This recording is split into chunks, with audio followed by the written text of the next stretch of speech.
Cosmos.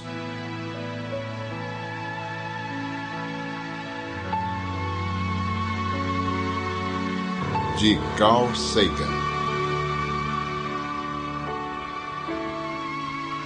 Uma viagem pessoal.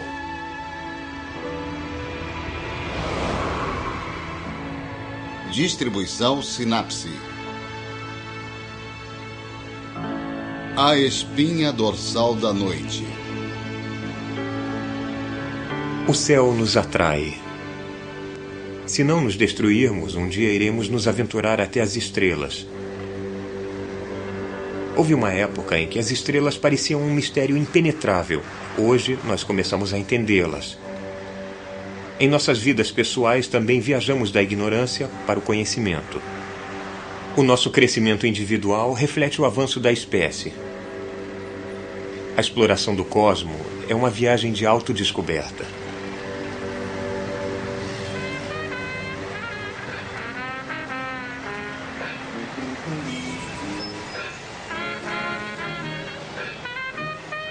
Quando eu era criança, morava aqui em Bensonhurst, no Brooklyn, na cidade de Nova York. Eu conhecia intimamente a minha vizinhança imediata. Cada loja de doces, cada alpendre, quintal, terreno baldio e o muro para jogar handball chinês.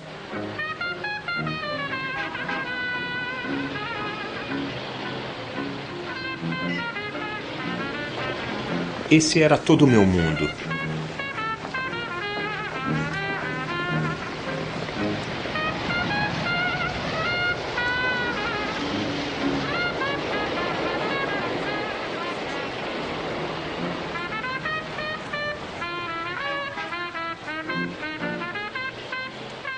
Porém, alguns quarteirões adiante, a norte do trânsito turbulento e da ferrovia elevada da Rua 86, havia um território desconhecido, fora dos limites de minhas perambulações.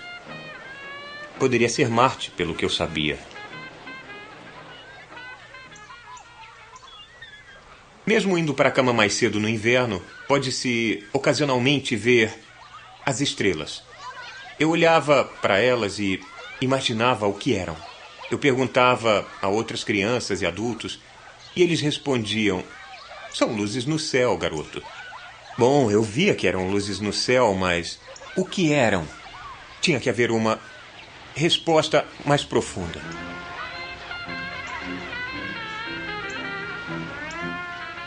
Eu lembro que fui impulsionado por meu primeiro cartão de biblioteca. Era uma biblioteca na Rua 85. Bom, mas eu estava em território alienígena e pedi à bibliotecária um livro sobre estrelas. Ela me deu um livro estranho, com fotos de homens e mulheres com nomes como Veronica Lake e Alan Ladd. Eu expliquei que não era aquilo que eu queria. E, por alguma razão obscura para mim, ela sorriu e me deu outro livro. O tipo certo de livro. Eu fiquei tão alvoroçado para saber a resposta que abri o livro sem respirar bem ali na biblioteca. E o livro dizia uma coisa estonteante, um pensamento muito amplo. As estrelas, dizia, eram sóis, mas muito distantes. O Sol era uma estrela, mas bem perto.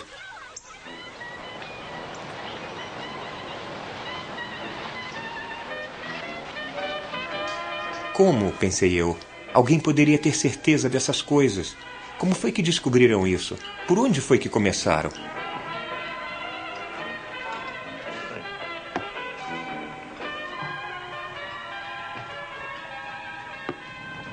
Eu ignorava a ideia do tamanho angular, não sabia nada sobre a lei do quadrado inverso da propagação da luz. Eu não tinha a mais pálida chance de calcular a distância até as estrelas. Mas eu sabia que, se as estrelas fossem sóis, tinham que estar incrivelmente longe. Mais longe do que a Rua 86, mais longe do que Manhattan, mais longe, talvez, do que Nova Jersey. O universo tinha se tornado muito maior do que eu já tinha imaginado. E aí eu li outro fato assombroso. A Terra, que inclui o Brooklyn, era um planeta. Ela girava em torno do Sol. Havia outros planetas, eles também giravam em torno do Sol, alguns mais próximos do Sol, outros mais distantes.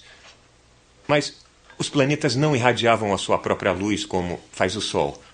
Não, os planetas simplesmente refletiam de volta para nós um pouquinho da luz do Sol que brilha neles. Se estivéssemos a uma grande distância do Sol, não conseguiríamos ver a Terra ou os outros planetas. Bom, então, fazia sentido, pensei eu, que as outras estrelas deviam ter seus próprios planetas. E alguns desses planetas deviam ter vida. Por que não? E que a vida devia ser muito diferente da vida como a conhecemos. Como aqui no Brooklyn. Ganymedes! Olha só essa estrela incrível, Ganymedes. Quando criança, foi uma sorte imensa ter pais e alguns professores que encorajaram minha curiosidade. Esta era a minha sala da sexta série. Eu voltei aqui um dia para lembrar como era. Eu trouxe algumas fotos de outros mundos de tirar o fôlego que tinham sido enviadas por rádio pela espaçonave Voyager em seus encontros com Júpiter e suas luas. Tudo bem, esta é Calisto. O que é Calisto? Eu quero saber. O que é? É a imensa lua mais externa de Júpiter. E este aqui o que é? Europa! Uma outra Europa. Uma foto em preto e branco de Júpiter. Prontinho, um prêmio pela honestidade. Não, você já ganhou uma. Eu tenho que dar para os outros também. Isso, você. Aqui.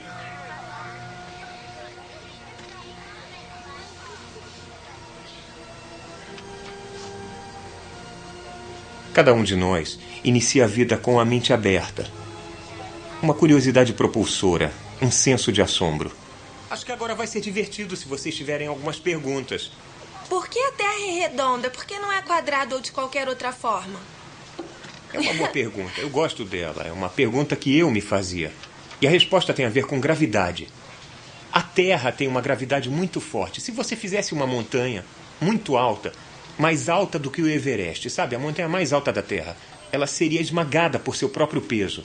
Sabe, a gravidade puxa tudo em direção ao centro. Então toda grande protuberância na Terra é esmagada. Mas se você tiver um objeto pequeno, um mundo minúsculo, a gravidade é muito baixa, então ele pode ser muito diferente de uma esfera. Eu acho que tenho aqui um mundo que não é uma esfera. Aqui. Vejam isto aqui. Viram? É encaroçado. É um mundo encaroçado. Parece uma batata, né? Há uma batata imensa orbitando o planeta Marte. Esta é uma das luas de Marte. E é um exemplo perfeito. Podemos ter muitas naves partindo da esfera se a gravidade for baixa. Agora, a pergunta aqui da frente, tudo bem. O Sol é considerado parte da galáxia Via Láctea? Claro. Você é considerado parte da galáxia Via Láctea. Tudo, menos as outras galáxias, é parte da galáxia Via Láctea. O Sol é uma estrela. Há algumas centenas de bilhões de estrelas na Via Láctea. E acho que em volta de cada estrela, talvez, haja um grupo de planetas. E em um desses planetas há vida. E uma dessas formas de vida é você. Então você também é parte da Via Láctea.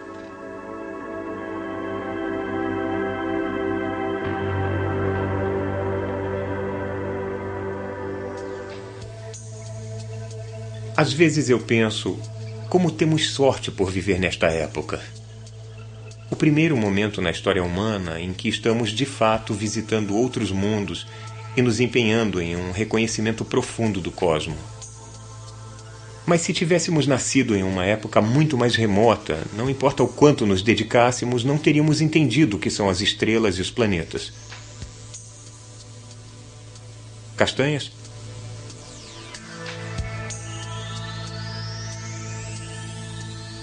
Nós não iríamos saber que há outros sóis e outros mundos.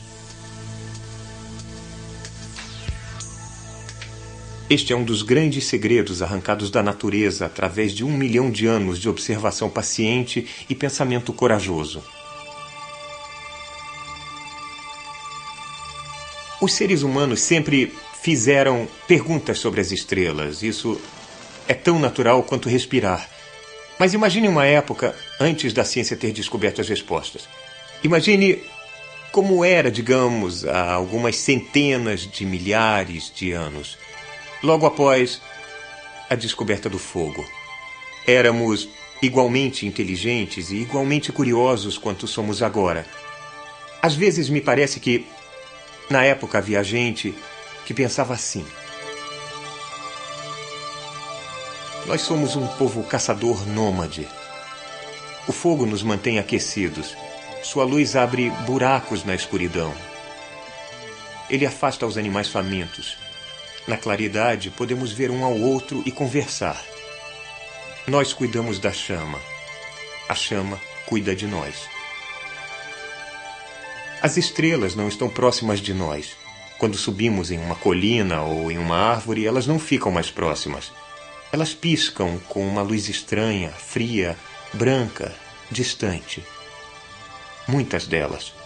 Todas pelo céu, mas só à noite. Eu fico imaginando o que elas são. Uma noite eu pensei que as estrelas eram chamas. Elas davam pouca luz à noite, como fogo. Talvez as estrelas sejam fogueiras que outros nômades acendem à noite. As estrelas dão muito menos luz do que as fogueiras, então devem estar muito distantes. Eu fico pensando se as nossas fogueiras parecem estrelas para as pessoas no céu. Mas por que aquelas fogueiras e os nômades que as fizeram não caem em nossos pés? Por que tribos estranhas não caem do céu? Aqueles seres do céu devem ter grandes poderes.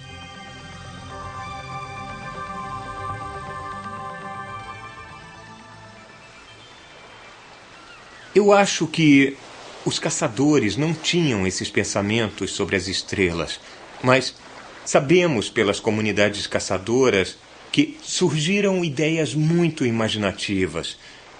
Os homens arbusto Kung, do deserto de Kalahari, na República de Botsuana, têm uma explicação para a Via Láctea. Em sua latitude, ela sempre está a pino. Eles a chamam de espinha dorsal da noite. Eles acreditam que ela segura o céu. Acreditam que se não fosse a Via Láctea, pedaços do céu cairiam aos nossos pés.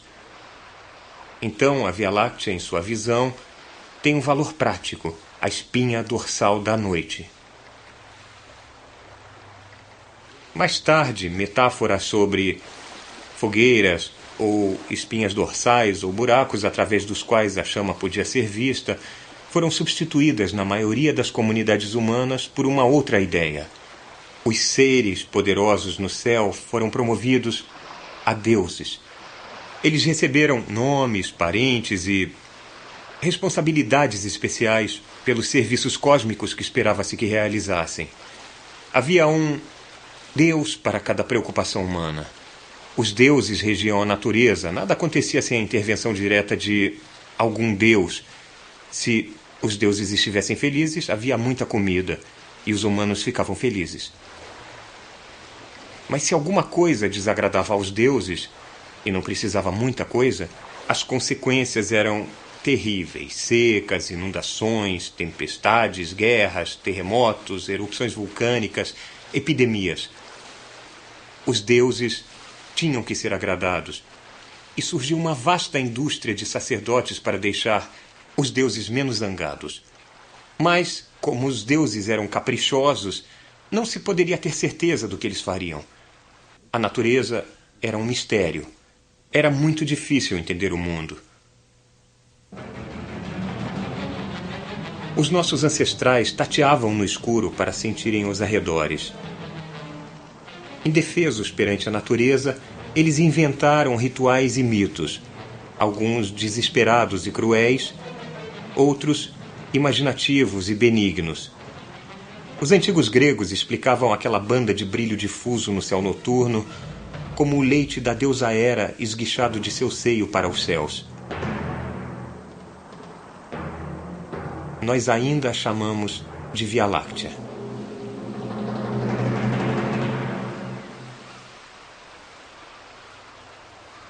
Em gratidão aos muitos presentes dos deuses, nossos ancestrais criaram trabalhos de sobrepujante beleza. Isto é tudo o que resta do antigo templo de Hera, rainha do céu. Uma única coluna de mármore de pé em um vasto campo de ruínas na ilha grega de Samos. Ele era uma das maravilhas do mundo, construído pelo povo com um olhar extraordinário para a claridade e a simetria.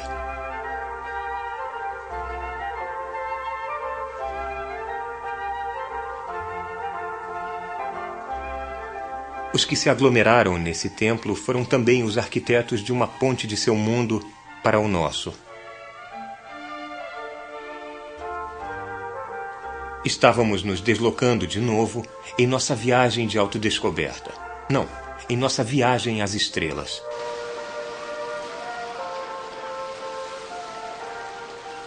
Aqui, há 25 séculos, na ilha de Samos e nas outras colônias gregas que tinham crescido no apinhado mar Egeu, houve um glorioso despertar.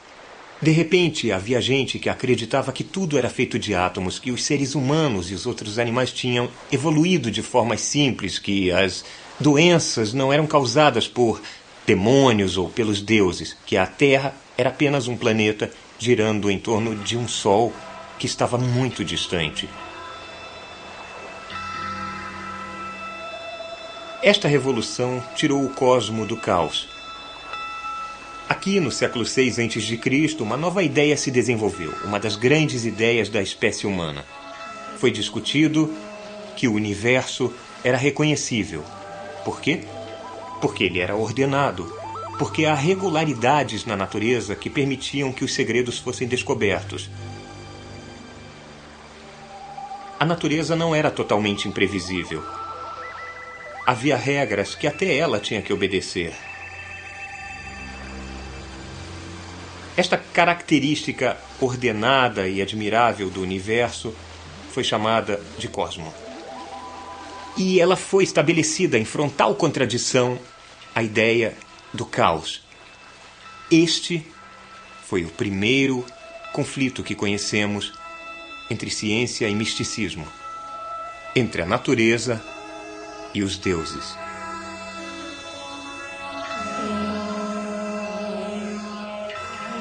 Mas por que aqui?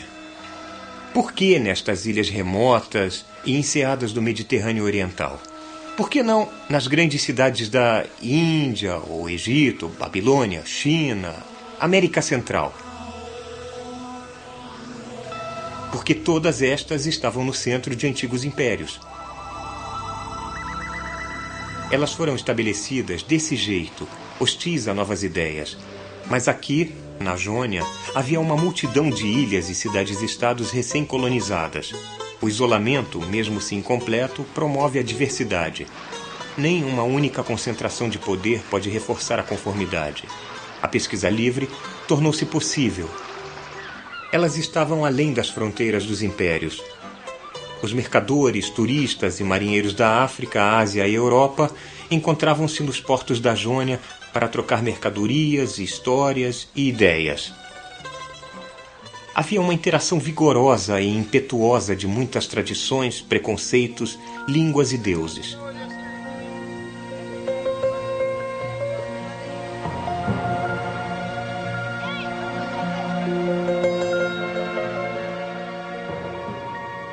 Esses povos estavam prontos para experimentar.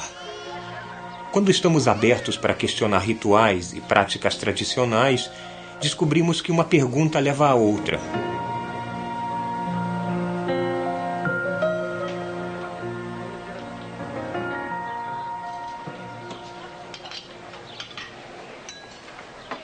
O que fazemos quando nos apresentam vários deuses diferentes, cada um reclamando o mesmo território? O babilônio Marduk e o grego Zeus, cada um era considerado o rei dos deuses, mestre do céu. Poder-se-ia decidir, já que eles normalmente tinham atributos bem diferentes, que um deles foi meramente inventado pelos sacerdotes. Mas se um, por que não os dois?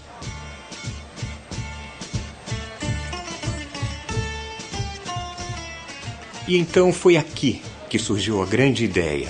A compreensão de que poderia haver um meio de conhecer o mundo sem a hipótese do Deus.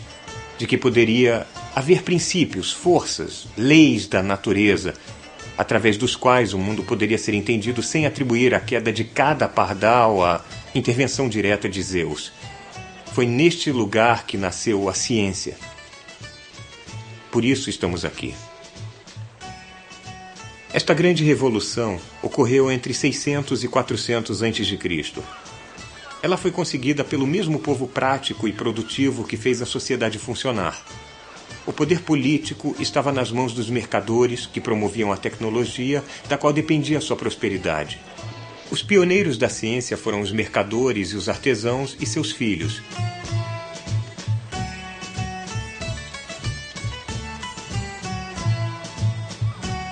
O primeiro cientista jônio chamava-se Tales. Ele nasceu ali, na cidade de Mileto, do outro lado deste apertado estreito.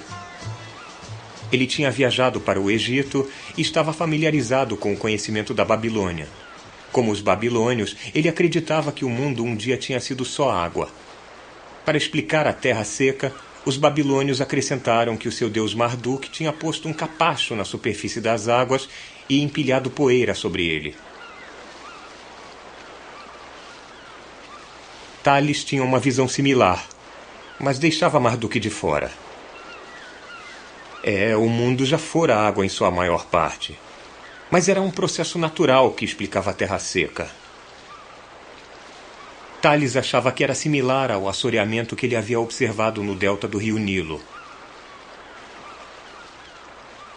Se as conclusões de Tales estavam certas ou erradas, não é nem de longe tão importante quanto a sua abordagem. O mundo não era feito pelos deuses, mas em vez disso era o resultado de forças materiais interagindo na natureza. Tales trouxera da Babilônia e do Egito as sementes de novas ciências, astronomia e geometria, ciências que iriam germinar e crescer no solo fértil da Jônia. Anaximandro de Mileto, ali, era amigo e colega de Tales, uma das primeiras pessoas que conhecemos que fez realmente uma experiência. Examinando o deslocamento da sombra projetada por uma vara vertical, ele determinou com precisão a extensão do ano e a extensão das estações. Durante eras, o homem tinha usado varas para bater e espetar um ao outro. Anaximandro usou uma vara para medir o tempo.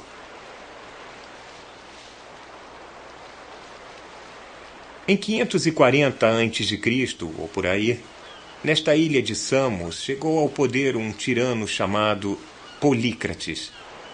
Parece que ele começou como fornecedor de alimentos e daí surgiu para a pirataria internacional. Sua pilhagem era descarregada exatamente neste quebra-mar.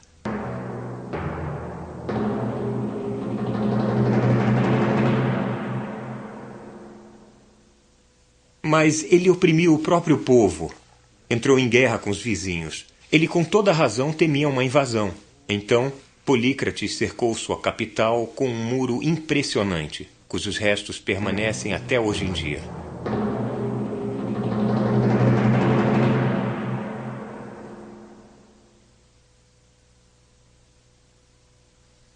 Para carregar água de uma fonte distante até as fortificações, ele ordenou a construção deste grande túnel. Com 1 quilômetro de comprimento, ele atravessa uma montanha. 2 buracos foram abertos, um em cada lado, que se encontraram quase que perfeitamente no meio. O projeto levou uns 15 anos para ser terminado. É uma prova da engenharia civil de sua época e uma indicação da extraordinária capacidade prática dos jônios.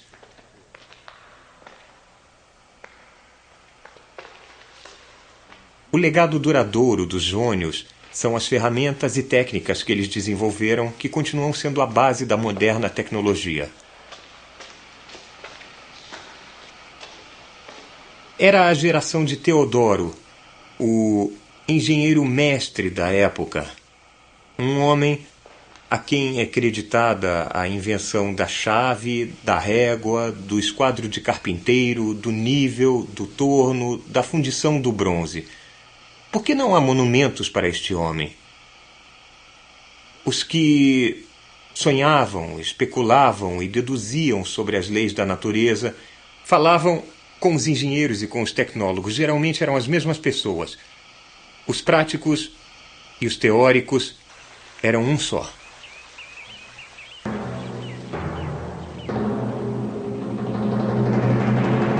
Desse novo híbrido do pensamento abstrato e da experiência do dia a dia, floresceu a ciência. Quando esses homens práticos viraram a atenção para o mundo natural, começaram a descobrir maravilhas ocultas e possibilidades de tirar o fôlego. Anaximandro estudou a profusão de criaturas vivas e viu suas interrelações. Ele concluiu que a vida teve origem na água e na lama. E depois colonizou a terra seca. Os seres humanos, dizia ele, devem ter evoluído de formas mais simples. Esta percepção teve que esperar 24 séculos até sua verdade ser demonstrada por Charles Darwin.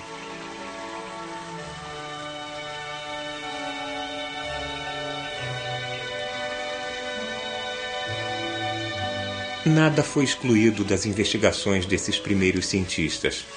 Até o ar virou assunto de exame detalhado por um grego da Sicília chamado Empédocles. Ele fez uma descoberta surpreendente com um utensílio doméstico que as pessoas usavam há séculos. Este é um antigo utensílio de cozinha. É uma esfera de latão com um gargalo e um buraco em cima e um conjunto de buraquinhos no fundo. Era usado como concha de cozinha. Ele é enchido ao imergir na água. Se depois de ficar aqui um pouco for puxado com o gargalo descoberto, a água sai pelos buraquinhos como em um chuveiro. Em vez disso, se puxado da água com o gargalo tapado, aí a água fica retida.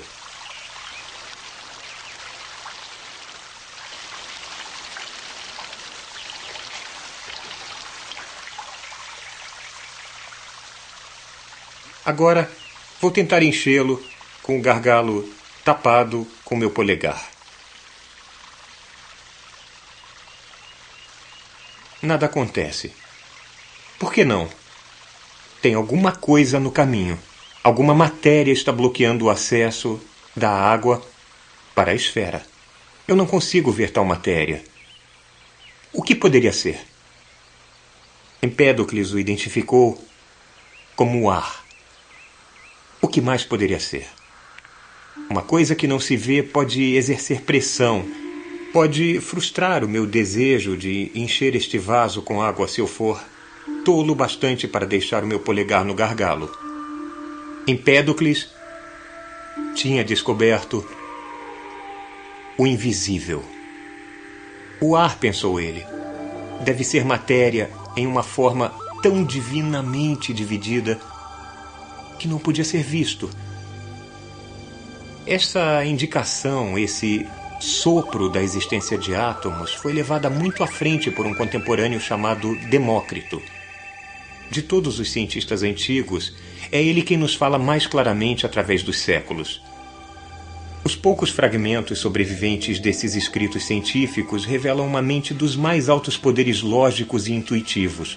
Ele acreditava que um grande número de outros mundos vagava pelo espaço, que os mundos nasciam e morriam, que alguns eram ricos em criaturas vivas e outros eram secos e desertos. Ele foi o primeiro a entender que a Via Láctea é um agregado da luz de inúmeras estrelas tênues. Além das fogueiras no céu, além do leite da deusa Hera, além da espinha dorsal da noite, a mente de Demócrito elevou-se.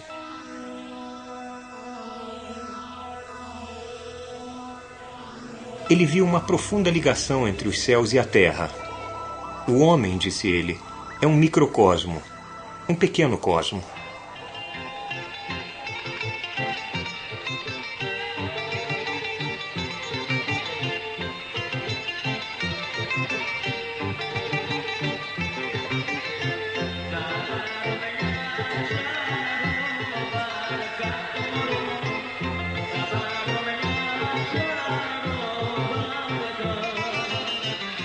Demócrito veio da cidade jônia de Abdera, na costa norte do mar Egeu.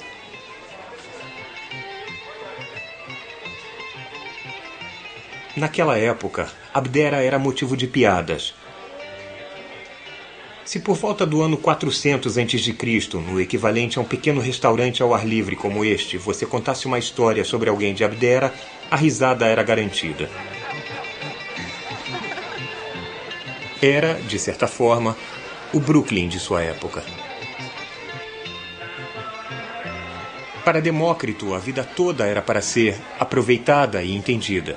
Na verdade, para ele, entendimento e alegria eram a mesma coisa. Ele dizia que uma vida sem festividade é uma estrada longa sem uma hospedaria. Demócrito pode ter vindo de Abdera, mas não era nenhum Palerma.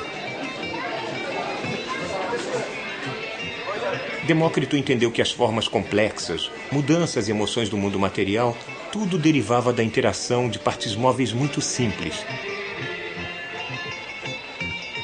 Ele chamou essas partes de átomos.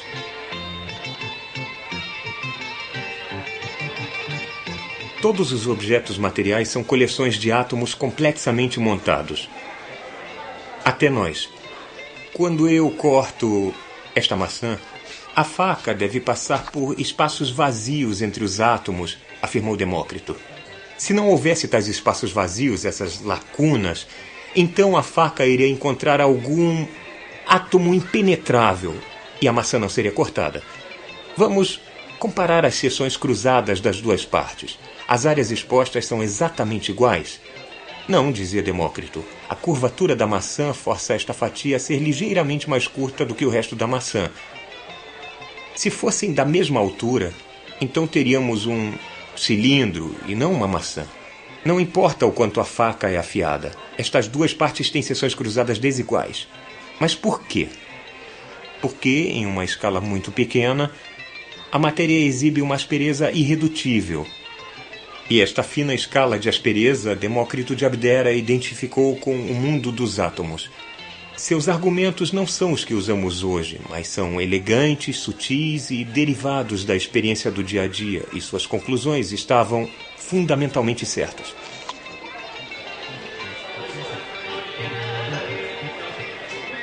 Demócrito acreditava que nada acontecia aleatoriamente, que tudo tem uma causa material. Ele disse: eu prefiro entender uma causa a ser o rei da Pérsia. Ele acreditava que a pobreza em uma democracia era muito melhor do que a riqueza em uma tirania. Acreditava que as religiões prevalecentes em sua época eram ruins e que não existiam almas e tampouco deuses imortais. Não há evidências de que Demócrito tenha sido perseguido por suas crenças. No entanto, ele veio de Abdera. Mas em sua época, a curta tradição de tolerância com visões não convencionais estava começando a erodir. Por exemplo, a crença prevalecente de que a lua e o sol eram deuses. Um outro contemporâneo de Demócrito, chamado Anaxágoras, ensinou que a lua era um lugar feito de matéria comum e que o sol era uma pedra quente distante no céu. Por isto, Anaxágoras foi censurado, condenado e preso por heresia, um crime religioso. As pessoas começaram a ser perseguidas por suas ideias. Um retrato de Demócrito está agora na nota grega de 100 dracmas.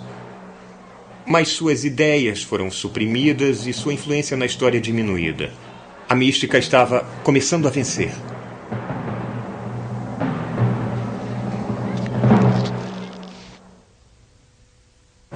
Sabe, a Jônia também era o lar de uma outra tradição intelectual muito diferente. Seu fundador foi Pitágoras, que viveu aqui em Samos no século VI a.C.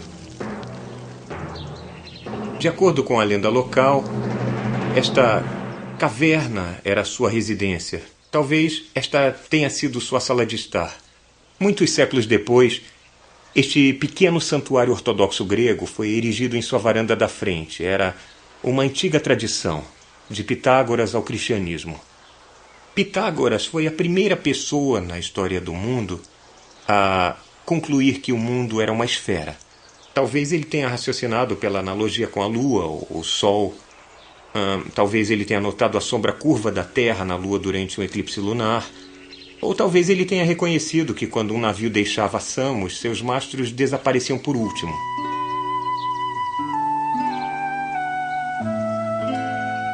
Pitágoras acreditava que uma harmonia matemática sustenta toda a natureza. A tradição moderna da argumentação matemática, essencial em toda a ciência, deve muito a ele. E a noção de que os corpos celestiais se movem de acordo com o tipo de música das esferas também derivou de Pitágoras. Foi ele quem primeiro usou a palavra cosmo para definir um universo bem ordenado e harmonioso, um mundo receptivo ao entendimento humano.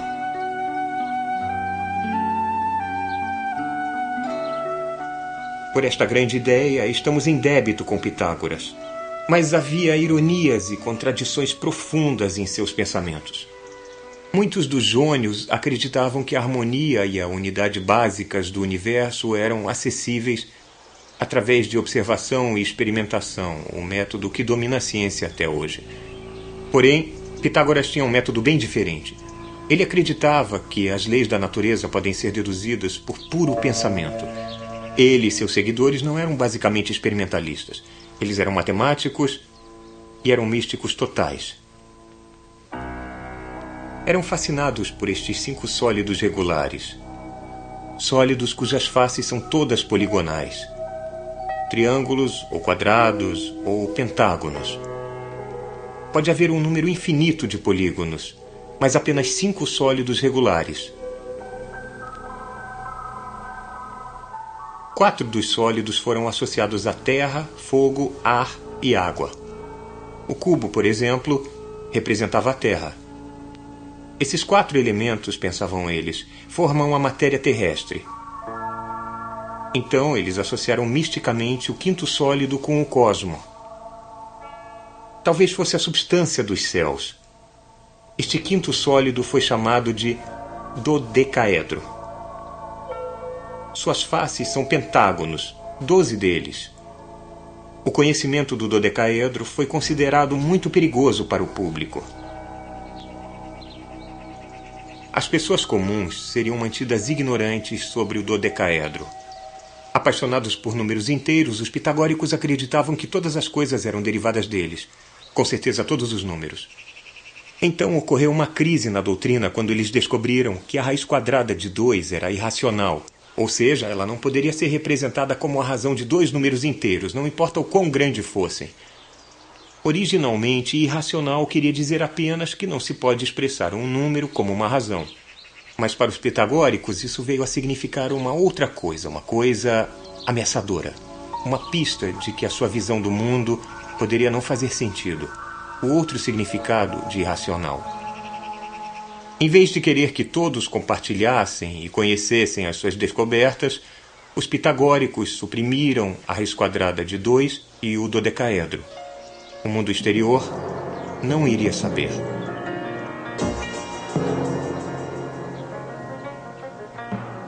Os pitagóricos tinham descoberto, nas confirmações matemáticas da natureza, uma das 2 ferramentas científicas mais poderosas. A outra, é claro, é o experimento. Mas em vez de usar sua percepção para avançar a viagem coletiva do descobrimento humano, eles fizeram dele um pouco mais do que a mágica de um culto misterioso. A ciência e a matemática seriam removidas das mãos dos mercadores e artesãos. Esta tendência encontrou seu advogado mais efetivo em um seguidor de Pitágoras chamado Platão. Ele preferia a perfeição dessas abstrações matemáticas às imperfeições da vida diária. Ele acreditava que ideias eram muito mais reais do que o mundo natural. Ele aconselhou os astrônomos a não perderem tempo observando estrelas e planetas. Era melhor, acreditava ele, apenas pensar neles. Platão expressou hostilidade à observação e ao experimento. Ele pregou desdém pelo mundo real e desprezo para a aplicação prática do conhecimento científico. Os seguidores de Platão foram bem-sucedidos em apagar a luz da ciência e do experimento que tinha sido acesa por Demócrito e os outros jônios.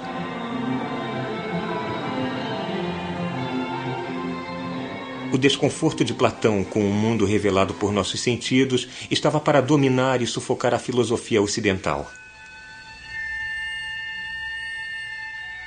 Mesmo tão tarde quanto em 1600, Johannes Kepler ainda lutava para interpretar a estrutura do cosmo em termos dos sólidos pitagóricos e da perfeição platônica. Ironicamente, foi Kepler quem ajudou a restabelecer o velho método jônico de testar ideias contra observações. Mas por que a ciência se perdeu para começar? Que apelo poderiam os ensinamentos de Pitágoras e Platão ter para seus contemporâneos? Eles proviam, acredito eu, uma justificativa intelectualmente respeitável para uma ordem social corrupta.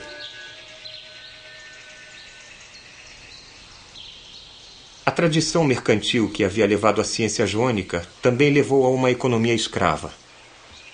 Uma pessoa poderia ficar mais rica se possuísse muitos escravos. Atenas, na época de Platão e Aristóteles, tinha uma vasta população escrava. Todos aqueles bravos atenienses falavam de democracia aplicada para uns poucos privilegiados. Platão e Aristóteles ficavam confortáveis em uma sociedade escravocrata. Eles ofereciam justificativas para a opressão. Eles serviam tiranos.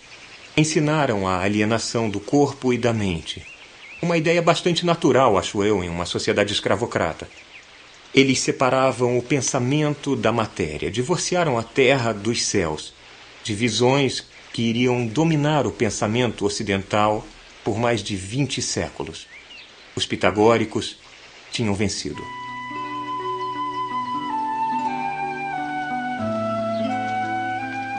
No reconhecimento de Pitágoras e Platão de que o cosmo é reconhecível, de que há uma sustentação matemática para a natureza, eles avançaram enormemente a causa da ciência. Mas, na supressão de fatos inquietantes, no sentido de que a ciência deveria ser guardada para uma pequena elite, na aversão ao experimento, no abraçar do misticismo, na fácil aceitação de sociedades escravagistas, sua influência atrasou de modo significativo o esforço humano.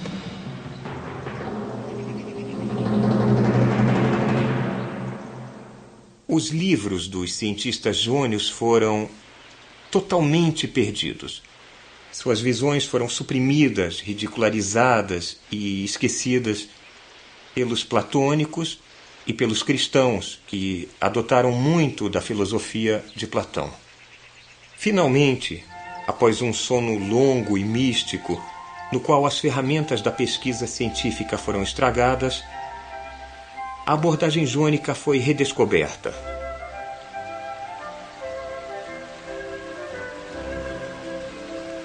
O mundo ocidental despertou novamente.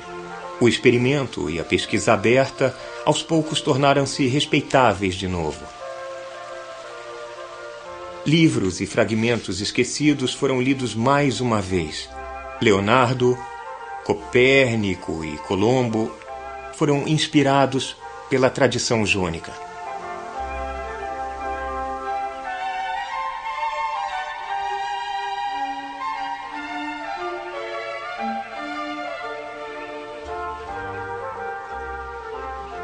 Os pitagóricos e seus sucessores tinham a noção peculiar de que a Terra estava contaminada de algum jeito ruim, enquanto que os céus eram imaculados e divinos. Então, a ideia fundamental de que a Terra é um planeta, de que somos cidadãos do universo, foi rejeitada e esquecida.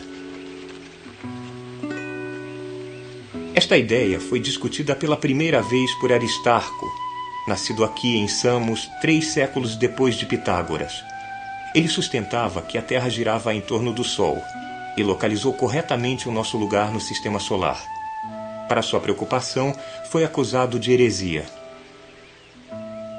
Pelo tamanho da sombra da Terra na Lua durante um eclipse lunar, ele deduziu que o Sol tinha que ser muito, muito maior do que a Terra, e também tinha que estar muito distante. Daí ele pode ter raciocinado que era um absurdo um objeto tão grande quanto o Sol girar em volta de um objeto tão pequeno quanto a Terra. Então ele pôs o Sol e não a Terra no centro do sistema solar e a Terra e os outros planetas girando em volta do Sol, e disse que a Terra girava em torno do seu eixo uma vez por dia. Nós associamos essas ideias comumente ao nome de Copérnico. Mas Copérnico parece ter tido ao menos uma pista dessas ideias lendo sobre Aristarco. Na verdade, no manuscrito do livro de Copérnico, ele referiu-se a Aristarco, mas na versão final ele suprimiu a citação. A resistência a Aristarco, um tipo de geocentrismo na vida diária, ainda continua conosco. Ainda falamos no Sol nascendo e no Sol se pondo. São 2.200 anos desde Aristarco, e a língua ainda finge que a Terra não gira, que o Sol não é o centro do sistema solar. Aristarco entendeu o plano básico do sistema solar, mas não sua escala. Ele sabia que os planetas se deslocam em órbitas concêntricas em volta do Sol e provavelmente sabia sua ordem até Saturno. Mas foi modesto demais em suas estimativas do quão distantes estão os planetas. Para calcular a verdadeira escala do sistema solar, é preciso um telescópio. Só no século XVII é que os astrônomos foram capazes de fazer uma estimativa por alto da distância do Sol. E já que se sabia a distância do Sol, que tal as estrelas? A que distância elas estavam? Existe um meio de medir a distância até as estrelas, e os jônios foram totalmente capazes de descobri-lo. Aristarco tinha brincado com a ousada ideia de que as estrelas eram sóis distantes. Agora, se uma estrela estivesse perto como o Sol, deveria aparecer tão grande e tão brilhante quanto ele. Todo mundo sabe que quanto mais distante está um objeto, menor ele parece. Esta proporcionalidade inversa entre o tamanho aparente e a distância é a base da perspectiva na arte e na fotografia. Então, quanto mais distantes estivermos do Sol, menor e menos brilhante ele parece. A que distância do Sol estaríamos para que ele parecesse tão pequeno e mortiço quanto uma estrela? Ou, de modo equivalente, qual o menor tamanho de um pedaço do Sol para que seja tão brilhante quanto uma estrela? Um experimento para responder a esta pergunta foi feito pela primeira vez na Holanda no século XVII por Christian Huygens, e é muito característico da tradição jônica. Huygens fez vários buracos em um prato de latão e segurou o prato na frente do Sol. Ele se perguntou que buraco parecia tão brilhante quanto a estrela Sírius, de que ele lembrava da noite anterior. Bom, o buraco que correspondia era efetivamente um com 28 milésimos do tamanho aparente do Sol. Então Sírius, argumentou ele, deve estar 28 mil vezes mais distante do que o Sol, ou cerca de meio ano-luz. É difícil lembrar o quão brilhante é uma estrela horas depois de tê-la observado, mas Huygens se lembrava muito bem. Na verdade, se ele soubesse que Sírius era intrinsecamente mais brilhante que o Sol, teria obtido a resposta exatamente certa. Sírius está 8,8 anos-luz distante de nós. Entre Aristarco e Huygens, as pessoas tinham respondido a esta pergunta que tanto me estimulou quando criança criada no Brooklyn. A pergunta: o que são as estrelas? A resposta é que as estrelas são sóis poderosos anos-luz distantes nas profundezas do espaço interestelar.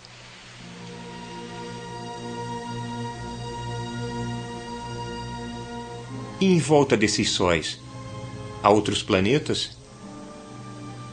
E nesses outros mundos há seres que se maravilham como nós?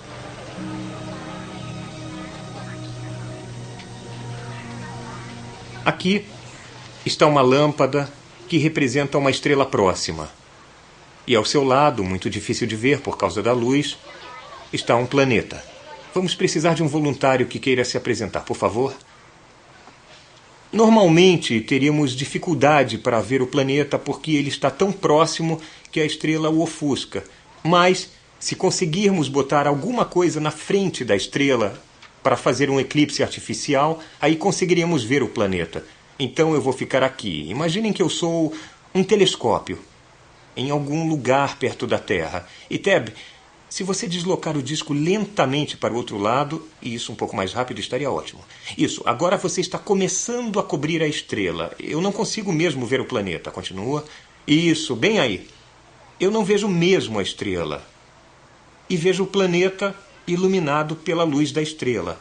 Bom, este é um método para procurar planetas em volta de estrelas próximas, e este método usa uma espaçonave para segurar o disco e esquadrinhar o céu para outro telescópio ver se há algum planeta. Então, Teb, você cumpriu com sucesso a sua missão de procurar planetas em volta de outras estrelas.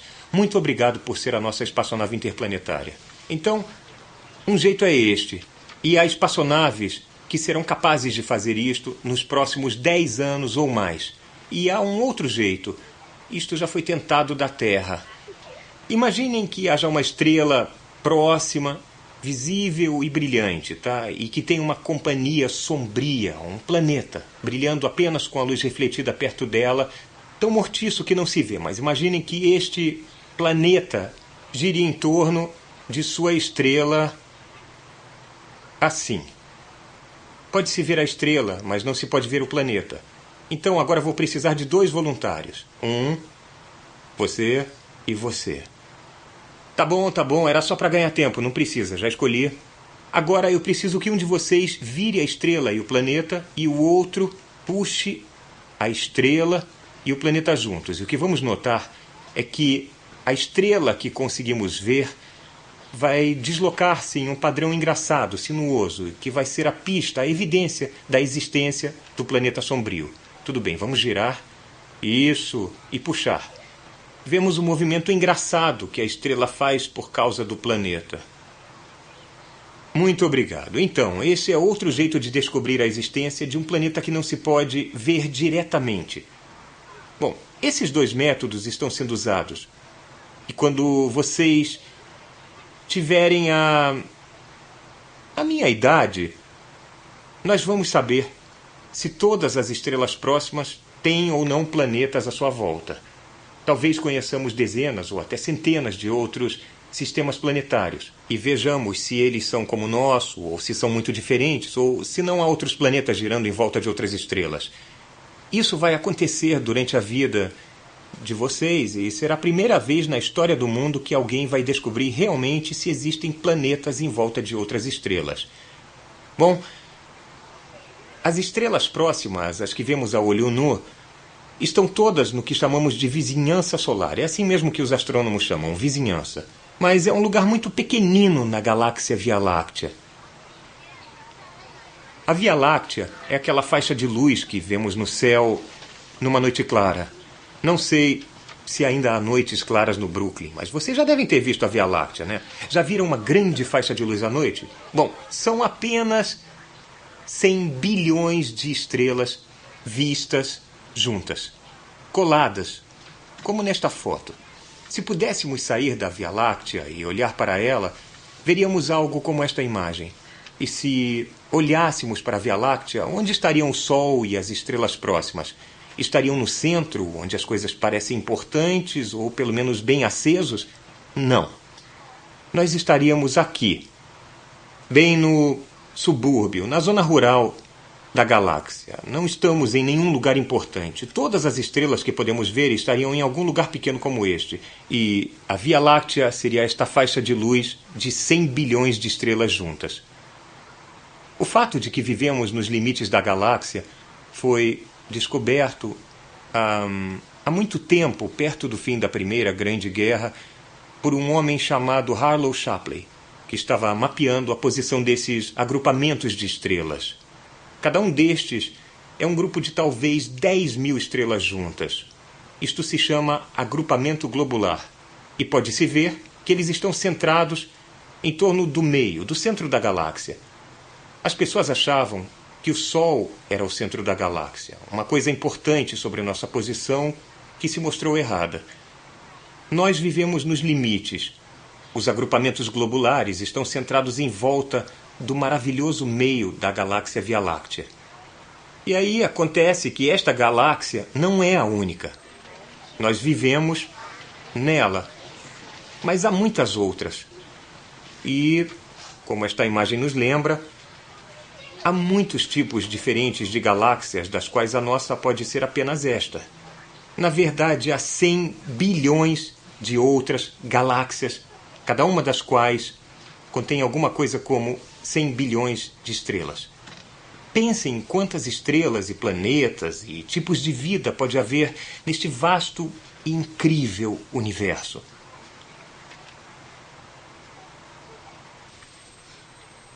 Desde quando existem humanos, nós procuramos o nosso lugar no cosmo. Onde estamos? Quem somos?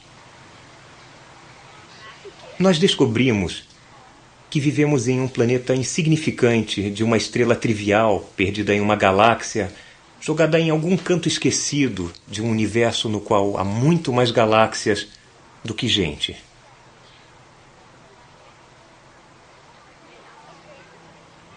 Nós tornamos o nosso mundo significativo pela coragem de nossas perguntas e pela profundidade de nossas respostas. Nós embarcamos em nossa jornada para as estrelas com uma pergunta feita pela primeira vez na infância de nossa espécie e feita de novo em cada geração com assombro renovado. O que são as estrelas?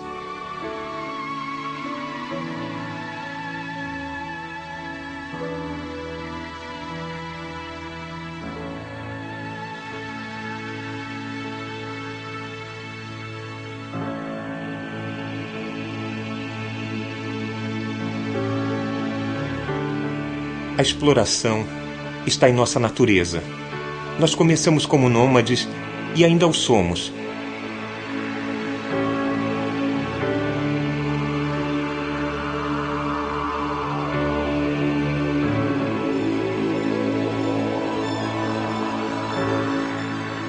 Nós passeamos bastante nos litorais do Oceano Cósmico. Finalmente estamos prontos para zarpar para as estrelas. Versão brasileira MG Studio.